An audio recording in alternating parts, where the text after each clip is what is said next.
Bonjour Frédéric Mortier. Bonjour à vous. Vous êtes maire LR de Longué-Jumelles dans le Maine-et-Loire. Vous étiez professeur dans un lycée professionnel jusqu'en décembre 2021. Ce 1er décembre 2021, vous avez cours. Vous faites une plaisanterie dans cette salle de classe, une plaisanterie qui vous a mené bien loin puisque vous en payez les conséquences aujourd'hui. Que s'est-il passé ce 1er décembre? Une plaisanterie comme j'en fais presque tous les jours lorsque je suis enseignant. Alors j'espère qu'on ne va pas parler à l'imparfait. On m'avait dit j'étais enseignant, j'espère que je le suis encore. Voilà, on part d'un sujet qui est celui du droit français. Je fais quelques rapprochements avec le catholicisme. J'explique j'explique aux élèves que j'ai devant moi qu'ils sont dans un établissement catholique et qu'à ma place, il y avait sans doute à une époque plutôt des sœurs ou des prêtres. Et qu'il faut en tenir compte dans ce que l'on peut dire. Et puis j'ai une réaction, un débat qui s'installe, une réaction un peu épidermique d'une jeune fille qui interroge son voisin, le seul garçon de la classe, et qui m'interpelle moi-même en me disant que Yanis, c'est son prénom, est un musulman et que peut-être je dois faire attention. Et je lui réponds au 2e voire 3e degré, mais pas de problème, tu peux devenir catholique. Et ce jeune homme se lève et les choses s'enveniment ensuite, étant entendu que je ne laisse jamais aucun élève partir de ma classe. Je n'en ai jamais aucun élève n'a quitté mon cours en 28 ans de carrière.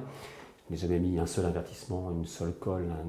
Voilà, je suis quelqu'un qui est dans le dialogue. Vous cherchez la confrontation en fait. Je cherche le dialogue surtout. Alors, l'origine du dialogue, peut-être la confrontation, peut-être des éléments de débat qui démarrent de manière un peu plus acerbe qu'à l'accoutumée. Bref, je suis devant une classe qui, je croyais, était réceptive, que je ne connaissais finalement que très peu. Et jusqu'à ce que ce jeune homme qui me traite de raciste à plusieurs reprises en classe et qui me bouscule, décide de porter plainte le lendemain avec ses parents. Et derrière, c'est l'enchaînement qui est le mien. Ouais. Un enchaînement qui est raconté dans ce livre, donc l'honneur dans un enseignant aux éditions Artege. Ce qui est incroyable, c'est que cette simple plaisanterie, alors qu'on est tout à fait libre de juger de mauvais goût, inadapté, inapproprié, bien sûr. vous a conduit en garde à vue, vous conduit devant les tribunaux, s'ensuit une campagne dans laquelle se mêlent pêle-mêle Mediapart, SOS Racisme. Comment vous vivez cette déflagration dans votre vie? Parce qu'on rappelle que vous êtes enseignant depuis plus de 20 ans, donc c'est la première fois qu'une telle chose vous arrive, et heureusement. Absolument, c'est la première fois. C'est la première fois, et lorsque les éditions Artege m'appellent quelques jours après la garde à vue, c'est l'occasion pour moi de prendre de la hauteur surtout, et de réfléchir d'un peu plus près à ce qui vient de se passer. C'est une période très très difficile depuis 14 mois, puisque je suis suspendu, vous l'avez rappelé. Il y a beaucoup d'incompréhension, il y a une analyse qui se fait jour dans ce livre, qui est celle de l'institutionnel qui n'est plus vraiment là. Il y a celui du politiquement correct qui existe bien là. Il y a celui aussi d'une nouvelle population chez nos jeunes qui ne réagit plus de la même manière que celle que nous avons connue il y a 20 ans, même 10 ans d'ailleurs, puisque l'évolution me paraît aujourd'hui assez flagrante. Et du coup, le professeur que je suis, qui est je crois, un homme bienveillant, qui est reconnu par ses pairs, qui est reconnu par les dizaines de centaines d'élèves qu'il a eu sous sa responsabilité, se retrouve dans une situation un peu incontrôlable, très très difficile à vivre, surtout lorsque le juge des libertés vous explique que vous êtes un homme dangereux. Et là, vous comprenez vraiment plus ce qui vous arrive, parce que plutôt qu'être un homme dangereux, on m'avait plutôt dit que j'étais un homme bienveillant. Donc c'est difficile, et on attend maintenant le jugement, presque le jugement dernier en fait, puisque ma carrière professionnelle aujourd'hui est complètement mise à mal. Oui, le jugement aura lieu le 10 février. En fait, ce qui est incroyable quand on lit ce livre, qu'on conseille vraiment de lire parce qu'il est vraiment intéressant, on a presque envie de se dire, mais en fait finalement ce tribunal antiraciste, ce tribunal de la bien-pensance, on avait envie de dire, mais c'est trompé de bonhomme en quelque sorte, puisque on lit votre livre, vous avez été très souvent au contact d'enfants issus de l'immigration, vous avez bossé pour la Fondation des Apprentis d'Auteuil, enfin je veux dire, votre vie en fait a été dédiée au fait d'aller justement chercher les cas difficiles et d'essayer de leur faire trouver un emploi. Et c'est vous aujourd'hui qui passez au tribunal médiatique et qu'on dépeint, alors qu'en plus, je ne sais pas sa tête jouée, vous êtes de droite, vous êtes… Plutôt, je suis républicain. Voilà, vous avez eu des engagements auprès de Nicolas Dupont-Aignan, enfin il y a quand même un CV peut-être qui est mal passé. Probablement. Comment est-ce que tout cela s'est enchaîné? Parce qu'il n'y a pas eu que cette affaire. Alors ça, c'est une bonne question. C'est une question que je ne traite pas forcément dans le livre, hein, mais qui est celle du pourquoi, du comment on en arrive là. Il y a les raisons officielles, il y a sans doute des raisons officieuses que pour l'instant je ne traite pas parce que j'attends effectivement le procès.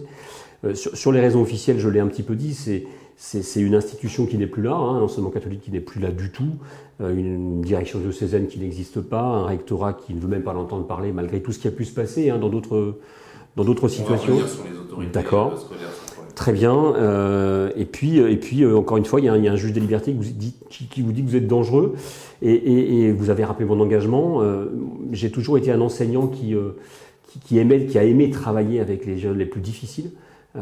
J'ai dans mon établissement, qui a toujours été le même depuis 28 ans, on m'a toujours confié les classes les plus difficiles. J'ai moi-même créé des sections avec des jeunes gens qui arrivaient de prison. On m'a reconnu pour cette capacité à mener une pédagogie un peu différente, un peu atypique, où l'idée c'est de rentrer rapidement dans le réel, grâce à l'actualité, grâce à ce qui se passe dans l'environnement de chacun, à bousculer et puis à faire en sorte que chaque élève ait sa propre opinion.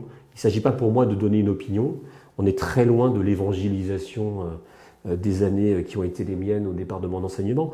Non, que chacun ait dans son contenu de réflexion des éléments suffisants pour débattre en fait.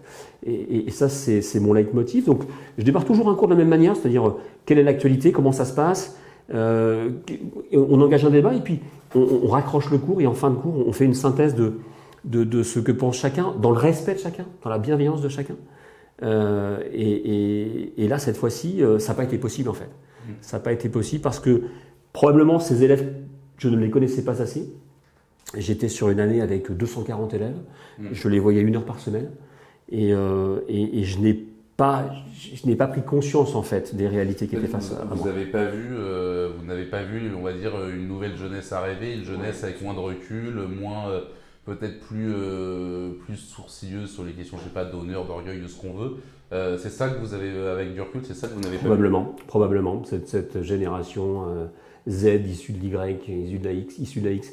Oui, sans doute, probablement. Pour autant, ça ne permet pas de se retrouver devant les tribunaux comme c'est le cas. Dans les derniers témoignages que nous avons reçus, un de mes collègues, prof de mathématiques, expliquait qu'avec les mêmes élèves, il avait eu les mêmes problèmes, qu'il lui avait réussi à les régler avec l'équipe pédagogique. Pour ce qui me concerne, ça s'est réglé directement en garde à vue, quoi. Donc il y a sans doute pas que ça, sans doute autre chose. Ça me paraît évident. On verra si on écrit un deuxième bouquin là-dessus. Parce que c'est vrai que ce qui frappe quand on lit ce livre aussi, c'est que on sort de l'affaire Samuel Paty, il y a eu l'affaire Didier Lemaire, il y a un professeur à Sciences Po qui a été accusé d'islamophobie et qui a été menacé de mort. Ce que je veux dire, c'est qu'aujourd'hui, on dit l'islamophobie tue, mais en réalité, c'est les accusations d'islamophobie qui tuent davantage dans ce pays. Et concrètement, c'est ce qui vous est arrivé. Alors, on ne va pas imaginer le pire parce que le pire ne s'est pas produit. Néanmoins, on aurait pu s'attendre à au moins une espèce de soutien de l'établissement, de la direction diocésaine, qui en tout cas, ne vous a peut-être pas enfoncé, mais en tout cas vous a lâché en race campagne à la première alerte, parce que c'est ce qui s'est passé en réalité. C'est absolument ce qui s'est passé. C'est absolument ce qui s'est passé et il faudra qu'un jour les choses soient éclairées là-dessus, c'est évident. En attendant, les médias sont passés par là, les articles se sont succédés, je suis sur les réseaux et j'ai beau être à 270 CV aujourd'hui pour imaginer la suite, parce que c'est compliqué de se dire qu'on va pouvoir retourner devant des élèves et peut-être recréer les mêmes conditions en fait. J'ai dit au commandant de police qui m'a interrogé la première fois, si c'était à refaire dans le contexte où je l'étais, je ferais probablement la même chose. Autrement dit, moi je n'ai pas grand-chose, sinon rien à me reprocher sur cette affaire-là. Voilà, je tombe sur un jeune homme qui a sans doute un prisme particulier. Voilà, je ne dis pas qu'il cherchait la bagarre pour la chercher, je dis simplement qu'il était déjà dans des convictions et que jamais ça doit se passer comme ça en fait. Donc si l'institution n'est pas là pour, on pourrait parler de protection fonctionnelle en fait, assurer cette protection fonctionnelle, eh bien dans ce cas-là, beaucoup de mes collègues aujourd'hui risquent très très gros. Parce que quelques-uns m'ont appelé pour me dire Moi, à ta place, j'allais beaucoup plus loin et je vais maintenant faire attention. C'est la censure généralisée de l'enseignement en fait qui se joue sur votre affaire. Alors, je ne sais pas si elle se joue sur mon affaire, je n'ai pas cette prétention, mais en tout cas, il y a une espèce de censure qui va s'installer. Les enseignants s'autocensurent déjà dans ce pays, c'est clair. Enfin, il n'y a pas de doute là-dessus. Pour en parler avec beaucoup de collègues, et notamment beaucoup de collègues de l'enseignement public sur la région nantaise, qui est la mienne au départ, j'entends beaucoup ça. C'est-à-dire qu'aujourd'hui, on va faire son cours exactement comme on le faisait pendant le Covid, c'est-à-dire qu'on balance 2-3 documents et quelques questions sur Internet, et puis chacun y répond, et ça va à tout le monde en fait. Donc ça, c'est pas l'enseignement qui est le mien. Voilà. Moi, je suis dans le débat, dans la confrontation, avec cette synthèse nécessaire, avec les convictions de chacun qui sont respectées, avec l'idée que on va peut-être pouvoir en reparler le soir chez soi avec ses parents ou avec ses amis autour d'une bière, parce que j'aime beaucoup la bière. mais l'idée, c'est voilà, c'est d'enfin ouvrir les esprits. Voilà. Alors quand je dis enfin, on a avec les réseaux sociaux d'aujourd'hui, avec cette époque d'aujourd'hui, le sentiment que tout le monde est ouvert à tout le monde prend un maximum d'informations, et puis au final, il n'y a pas vraiment d'avis, il n'y a pas vraiment de conviction. Et ça, c'est un peu gênant, surtout dans l'enseignement catholique. Et vous êtes maire d'une commune de 7000 habitants. Est-ce que cette affaire s'est répercutée? Est-ce que vous avez quand même reçu un soutien? Est-ce que votre place même de maire, au vu de vos ennuis judiciaires, s'est posée? Enfin, comment vous l'avez vécu à ce niveau-là? Alors, mon opposition est bien sûr est passée par là, hein, dans le premier conseil municipal qui a suivi. Bon, j'ai une équipe aujourd'hui majoritaire qui me suit complètement et qui sait et qui connaît l'homme que je suis, donc j'ai pas beaucoup d'inquiétude. Le jugement prochain pourrait modifier les cartes, hein, pourrait rebattre les cartes, c'est pas impossible. Je suis aussi vice-président d'une agglomération de 100 000 habitants dans le Saumurois. Je sens bien que beaucoup voudraient profiter de la situation et de l'occasion.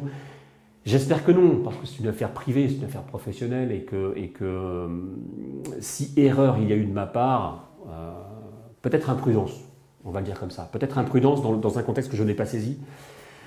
Je ne suis pas sûr que ça vaille pour autant tout ce qui vient de se passer, et tout ce qui risque de se passer encore. Parce que concrètement, ce procès qui va s'ouvrir, vous espérez que c'est le dernier, et de pouvoir refermer la porte derrière? Ah oui, j'espère bien, et qu'enfin la liberté soit retrouvée, oui. J'espère bien. Quel regard vous portez, parce que pour finir là-dessus, parce qu'on a parlé des différents acteurs, il y en a un qu'on a très peu abordé, c'est ces fameuses associations qui se sont emparées du sujet, c'est-à-dire que en se plaçant dans un prisme peut-être un peu trop parisien, on a l'impression que tout ce que compte Paris en association de bienfaisance antiraciste, SOS Racisme, on peut même mettre le média Mediapart dedans parce qu'ils jouent beaucoup cette carte-là, quand ils ont déferlé un petit peu en fait sur Longueuil Jumelles en quelque sorte, enfin. On était presque surpris quand on voit finalement la taille de l'affaire proportionnellement au remous médiatique que ça a suscité. Comment vous l'interprétez ça? Ce rôle des associations, ce rôle du politiquement correct et toute sa puissance entre guillemets? Alors ils ont déferlé surtout sur Frédéric Mortier, plus que sur Longueuil Jumelles. Oui, pas au niveau de... Oui, non, mais parler de géographie. Bien sûr. Mais vous avez raison de parler de géographie parce que c'est totalement ça. C'est-à-dire que moi qui viens de temps en temps sur Paris pour des associations d'élus, on sent bien ça. On sent bien ça ici. En ruralité, ça n'existe pas. Bon, il s'avère que dans la deuxième affaire qui suit la première, dont je parle dans le livre, il y a bien une association qui est derrière. Et c'est pas cette association qui manipule elle-même les choses. Il y a forcément d'autres personnes. Est-ce que c'est l'institution? Est-ce que c'est la direction d'établissement? Est-ce que ce sont les associations parisiennes, SOS Racisme, etc., qui seront présentes et qui étaient déjà présentes lors du premier procès renvoyé en avril dernier, en mai dernier? Il y a quelque chose d'un peu incroyable en fait dans cette affaire. Si c'est bien ça la France, si ce que l'on voit à la télévision est exactement ce qui m'arrive, alors il faut se faire du souci pour encore une fois tous les enseignants qui sont encore en poste, parce qu'on va pas pouvoir s'exprimer vraiment. Merci beaucoup Frédéric. Merci à vous.